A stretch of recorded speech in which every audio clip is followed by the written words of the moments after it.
ഒഴിയാത്ത കതർപൂരവും selfie ക്ലിക്കുകളും. പണ്ടുകാലത്തെ മന്ത്രിമാർ ചിലപ്പോൾ ഫയൽ നോക്കാനും അതുപോലെ ആളുകളെ കേൾക്കാനും ഒക്കെ കണ്ടെത്തുന്ന സമയം കൂടാതെ ഇപ്പോൾ ഒരു ദിവസം ഒരു മന്ത്രിയോ MLAയോ കുറഞ്ഞത് ഒരു 2 മുതൽ 3 മണിക്കൂർ വരെ സമയം സെൽഫിക്ക് കൂടി മാറ്റിവെക്കേണ്ടി വരും. സത്യം പറഞ്ഞാൽ ഇന്നത്തെ പൊതുപ്രവർത്തകർ, പ്രത്യേകിച്ച് ഇപ്പോൾ അധികാരത്തിലിരിക്കുന്ന ഈ മന്ത്രിസഭയിലെ അംഗങ്ങളും MLAമാരും നേരിടുന്ന ഏറ്റവും വലിയ ഒരു പ്രതിസന്ധി കൂടിയാണിത്. അതിനെ പ്രതിസന്ധി എന്ന് പറയണോ, ശക്തി എന്ന് പറയണോ, ജനാധിപത്യത്തിൻ്റെ സൗന്ദര്യമെന്ന് പറയണോ, എങ്ങനെ വേണമെങ്കിലും അവരവരുടെ ചിന്തകൾക്കനുസരിച്ച് വ്യാഖ്യാനിക്കാം. പക്ഷേ ഈ സൗന്ദര്യം അധികകാലം എന്തായാലും മുന്നോട്ട് പോകുമെന്ന് തോന്നുന്നില്ല. ആളൊഴിയുന്നില്ല. നിയമസഭാ മന്ദിരമായാലും സെക്രട്ടേറിയറ്റ് ആയാലും. പുതിയ സർക്കാർ അധികാരമേറ്റെടുത്ത് 1 മാസം പിന്നിടുന്നു. ആ അധികാരത്തിൻ്റെ സത്യപ്രതിജ്ഞാ ചടങ്ങിനൊക്കെ അഭൂതപൂർവമായ ജനക്കൂട്ടമായിരുന്നു. പിന്നീട് മന്ത്രിമാർ സ്ഥാനമേറ്റപ്പോൾ മന്ത്രിമാരുടെ ഓഫീസിന് മുന്നിൽ ആദ്യത്തെ നിയമസഭാ സമ്മേളനത്തിൽ ഒക്കെ വൻ തിരക്കായിരുന്നു. ഓരോ പ്രാദേശിക സ്ഥലങ്ങളിൽ നിന്ന് പോലും 100 മുതൽ 150 ആളുകൾ വരെ എത്തിച്ചേരുന്നൊരു സ്ഥിതിവിശേഷമുണ്ടായി. കഴിഞ്ഞ 2 ദിവസങ്ങൾക്ക് മുമ്പ് ലിഫ്റ്റ് പൊട്ടി വീണ കഥ പറഞ്ഞു.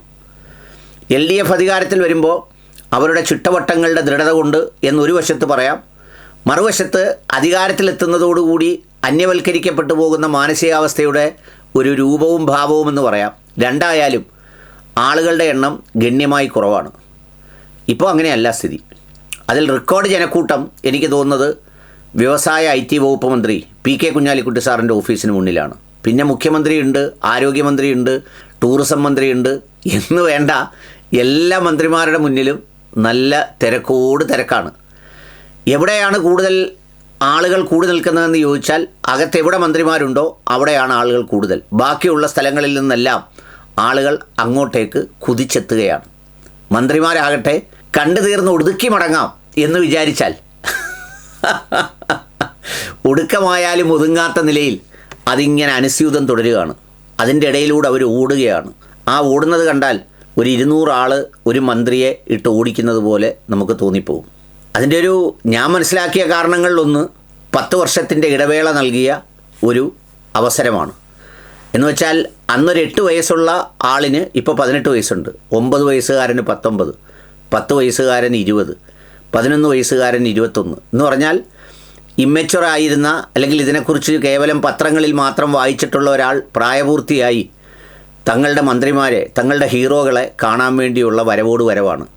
ഈ വരവിൽ പ്രത്യേകിച്ച് കാര്യങ്ങളൊന്നുമില്ല എന്നതും അതിൻ്റെ ഒരു പ്രത്യേകതയാണ്. എന്ന് വെച്ചാൽ ഇപ്പോൾ ഞാൻ ആദ്യം സൂചിപ്പിച്ചതുപോലെ ഫയൽ നോക്കുന്നതിനും കാണുന്നതിനും ഒക്കെ അപ്പുറത്ത് സെൽഫികൾ എടുക്കുന്നതിനു കൂടി എല്ലാവരും സമയം മാറ്റിവെക്കേണ്ട ഒരു സ്ഥിതിയുണ്ട്. ഒരിടത്ത് നിന്നാൽ ആ നിൽക്കുന്നിടത്തു നിന്ന് ചലിക്കണമെങ്കിൽ കുറഞ്ഞത് 20 മിനിറ്റ് എടുക്കും. ഇതിനിടയിൽ ഒരു 15 ആളുകൾ ഒറ്റയ്ക്കും കൂട്ടായും നിവേദനം കൊടുക്കുന്ന രീതിയിലും അതുപോലെ തന്നെ സംസാരിക്കുന്ന രീതിയിലും ഒക്കെയായി ക്ലിക്കുകളുടെ ബഹളമാണ്. എന്ന് വെച്ചാൽ ഒരു മന്ത്രി കുറഞ്ഞത് ഒരു ദിവസം ഒരു 3 മണിക്കൂർ, MLAമാർ 1.5 മുതൽ 2 മണിക്കൂർ ഈ സെൽഫിക്ക് വേണ്ടി നിന്നേ പറ്റൂ. കാരണം എല്ലാവർക്കും അവരവരുടെ പേജുകളിൽ അപ്ലോഡ് ചെയ്യാനുള്ളതാണ് ഒക്കെയാണ്.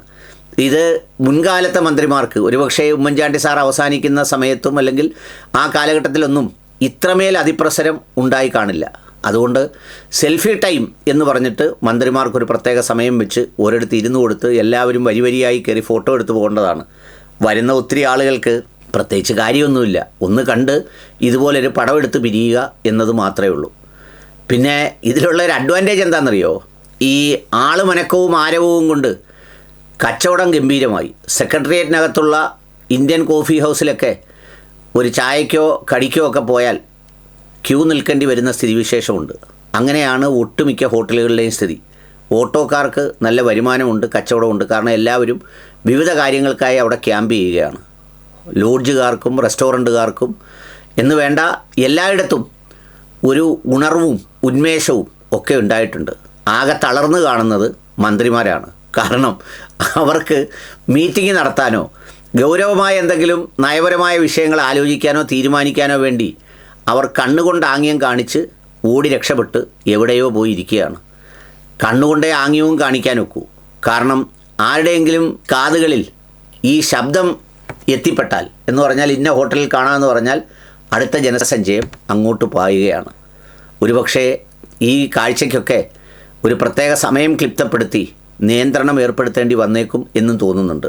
അങ്ങനെ ഏർപ്പെടുത്തിയാൽ ആ നിയന്ത്രണത്തിന് മുമ്പുള്ള സമയങ്ങളിൽ അവർ ഓഫീസിലുണ്ടായിരുന്നതിന് ശേഷം പിന്നീട് വിശ്രമിക്കാൻ പോയെന്നും വന്നേക്കാം. ഏതായാലും ഖദർ പൊടിപൂരവും സെൽഫി ക്ലിക്കും കത്തിപ്പടരുകയാണ്. എം പിയും മന്ത്രിയും ഒന്നുമല്ലെങ്കിലും തിളങ്ങുന്ന താരങ്ങളിൽ ഒന്ന് ഷാഫി പറമ്പിലാണ്.